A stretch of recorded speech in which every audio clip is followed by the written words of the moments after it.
டெல்லியில் பிரதமர் மோடியை சந்தித்து பேசிய பாலிவுட் நடிகர் நடிகைகள் பழம்பெரும் நடிகர் ராஜ் கபூரின் நூற்றாண்டு விழாவை முன்னிட்டு டிசம்பர் 14ஆம் தேதி நடைபெறும் திரைப்பட விழாவில் கலந்து கொள்ள அவருக்கு அழைப்பு விடுத்தனர்.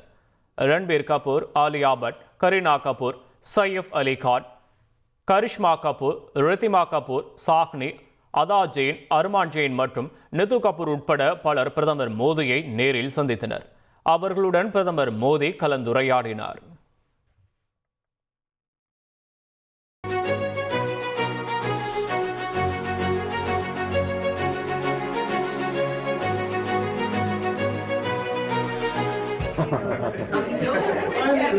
अभी आप लोग कैमरा सामने नहीं होता करना फोटो तो रैरली होता होगा.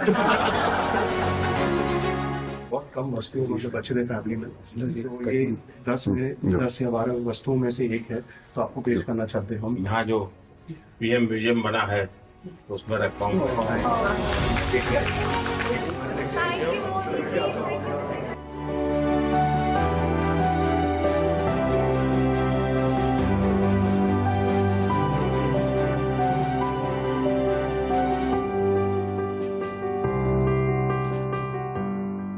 மாணவர்களிடம் அறிவியல் மனப்பான்மையை வளர்க்கவே புதிய தேசிய கல்விக் கொள்கையை அமல்படுத்தியுள்ளதாக பிரதமர் மோடி தெரிவித்தார். நவீன இந்தியா ஹேக்கத்தான் 2024 பங்கேற்கும் மாணவர்களிடம் பிரதமர் மோடி உரையாற்றினார். நாடு முழுவதும் 51 மையங்களில் நவீன இந்தியா ஹேக்கத்தான் 2024 மாபெரும் விருது நிகழ்ச்சியில் 1300க்கும் மேற்பட்ட மாணவர் குழுக்கள் பங்கேற்றனர். அவர்கள் மத்தியில் உரையாற்றிய பிரதமர் மோடி, இளம் கண்டுபிடிப்பாளர்கள் மத்தியில் தான் இருக்கும்போது புதிதாக ஒன்றை கற்றுக்கொள்ளவும் புரிந்து கொள்ளவும் வாய்ப்பு கிடைப்பதாக குறிப்பிட்டார்.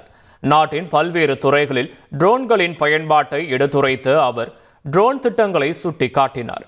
மாணவர்களிடம் அறிவியல் மனப்பான்மையை வளர்க்க புதிய தேசிய கல்விக் கொள்கையை அரசு அமல்படுத்தியுள்ளதாகவும் நாட்டின் அடுத்த தலைமுறைக்கு வளங்கள் கிடைப்பதை உறுதி செய்வதற்காக 10,000க்கும் மேற்பட்ட அடல் டிங்கரிங் ஆய்வகங்களை திறந்துள்ளதாகவும் தெரிவித்தார்.